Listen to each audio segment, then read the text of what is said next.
আসসালামু আলাইকুম, welcome to hashtag science school. আজকে আমি আপনার জন্য একটা খুবই খুশি সংবাদ নিয়ে আসলাম, যেটা কিছুক্ষণ আগে আমাদের শিক্ষা উপদেষ্টা আমাদের জানিয়ে দিলেন। এই খুশি সংবাদটা শুধুমাত্র স্টুডেন্টের জন্য না, শুধুমাত্র অভিভাবকের জন্য না, আমাদের বাংলাদেশের যত আপামর জনতা আছে সবার জন্য এই খুশি সংবাদ। কারণ আমাদের 2024 সাল থেকে যে সিলেবাসটা শুরু হয়েছিল, ওই সিলেবাস নিয়ে আমরা কেউই খুশি ছিলাম না।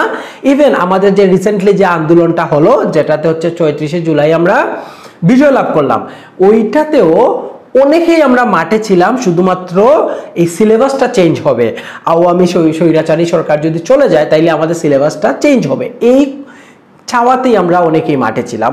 এবং আলহামদুলিল্লাহ আমাদের এই চাওয়াটা সফল হয়েছে। এখন আমি এই বিষয়টা নিয়ে সম্পূর্ণ আপনাদের সাথে আলোচনা করব, আমাদের শিক্ষা উপদেষ্টা আমাদের কি জানিয়েছেন।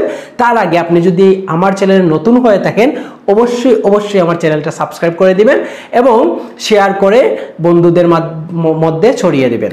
যে ফার্স্ট অফ অল, আমরা আগামী বছর থেকে অর্থাৎ 2025 থেকে আমাদের আগের সিলেবাসে ফিরে যাচ্ছে। এখন আপনাদের মনে প্রশ্ন জাগতে পারে, আমাদের আগের সিলেবাসে তো কিছু প্রবলেম ছিল, তো ওইখানে আমাদের শিক্ষা উপদেষ্টা এটা খুবই ক্লিয়ার করেছেন যে এই যে আমাদের বর্তমান সিলেবাস বা আগের সিলেবাসটা আছে, এইটা যদি এখন সংস্কারের কাজ শুরু হয়, আমরা কিন্তু সব কিছু 2025-এর জানুয়ারির ভিতরে বই তৈরি করা সম্ভব হবে না।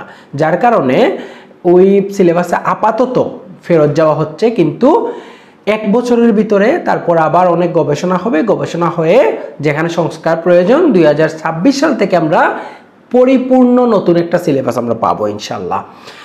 এইখানে মেইন যে প্রবলেমটা, যেটা আমি গতকালকেও একটা স্টুডেন্টের সাথে আলোচনা করছিলাম, সেটা হচ্ছে যে নবম শ্রেণীর স্টুডেন্টদের কি হবে। কারণ আমরা জানি নবম দশমের পরে হচ্ছে এসএসসি হয় একই সিলেবাসে, তাহলে নবম শ্রেণীর স্টুডেন্টরা এখানে একটা প্রবলেমে পড়বে, অন্যান্য শ্রেণীর ক্ষেত্রে তেমন একটা সমস্যা হবে না।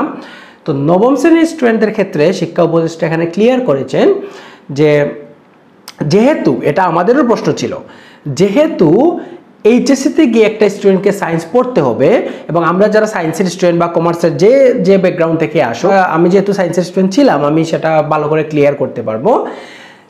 আমরা যখন এইচএসসিতে উঠে যখন ফিজিক্স, কেমিস্ট্রি এবং হায়ার ম্যাথ বইটা পাই, কেউ একজন যদি নবম দশম শ্রেণীর ফিজিক্স, কেমিস্ট্রি এবং হায়ার ম্যাথ বইটা না পড়ে সরাসরি এইচএসসিতে গিয়ে ফিজিক্স, কেমিস্ট্রি এবং হায়ার ম্যাথ বইটা শুরু করে, তাহলে কিন্তু তার পক্ষে ওই বইটা সামাল দেওয়া সম্ভব হবে না।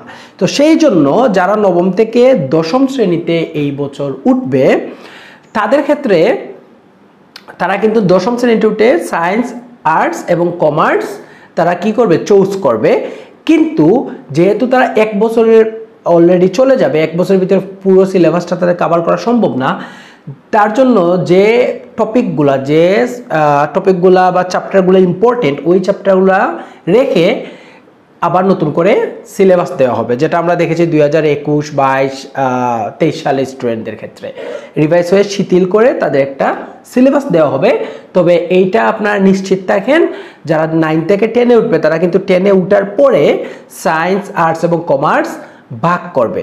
তো এইখানে যে বিষয়টা হচ্ছে, যারা একটু দূরদর্শী স্টুডেন্ট, যারা একটু সামনে চিন্তা করেন স্টুডেন্ট বা অভিভাবক, তাদের ক্ষেত্রে আমি একটা অ্যাডভাইস দেব।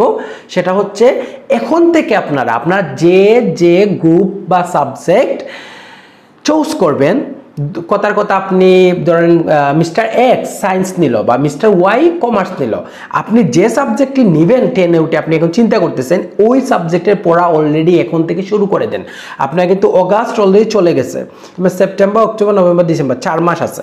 এই 4 মাসের ভিতরে আপনি চিন্তা করেন যে আমি সায়েন্স নিব, তাহলে সায়েন্সের পড়া আজকে থেকেই শুরু করে ফেলেন। এবং পাশাপাশি 9-এ খুব একটা কাউকে ফেল দেওয়া হবে না, যেহেতু নতুন একটা সিলেবাস।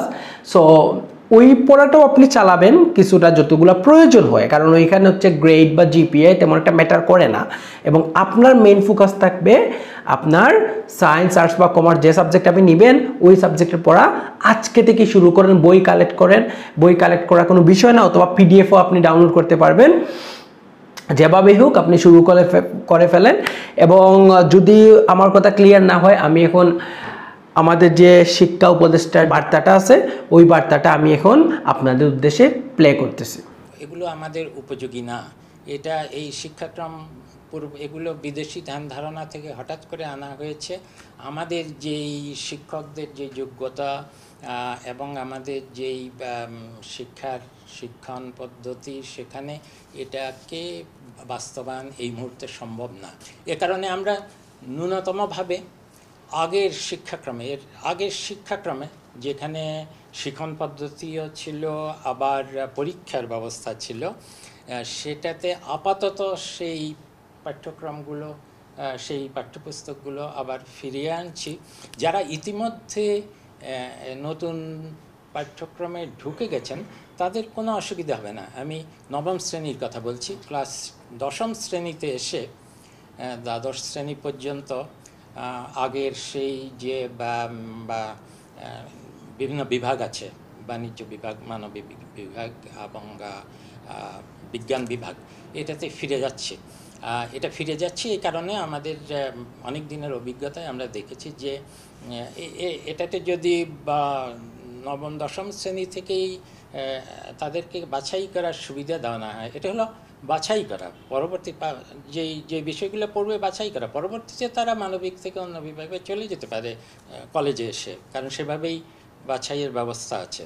কিন্তু কিছু কিছু বিষয় আছে যেটা বিশেষায়িত অঙ্ক, বিশেষায়িত যে বিজ্ঞানের বিষয়, এগুলো স্কুল পর্যায়ে যদি কিছুটা এগিয়ে না থাকে তাহলে এটা কলেজে গিয়ে কিন্তু যে পাঠ্যপুস্তক আছে সেগুলোর সাথে মিলাতে পারবে না। আবার কলেজের পাঠ্যপুস্তকের সাথে যদি মিলাতে না পারে তাহলে বিশ্ববিদ্যালয় পর্যায়ে তারা প্রস্তুত হতে পারবে না এই বিষয়গুলোতে।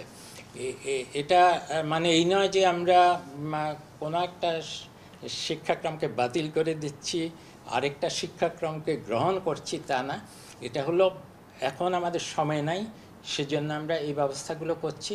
কিন্তু আগামী বছরও সারা বছর ধরে আমরা কিছু পরিপত্র জারি করে কিছুটা যেই দুর্বলতাগুলো আগের শিক্ষাক্রমে আছে সেগুলোকে সংশোধন করার চেষ্টা করব।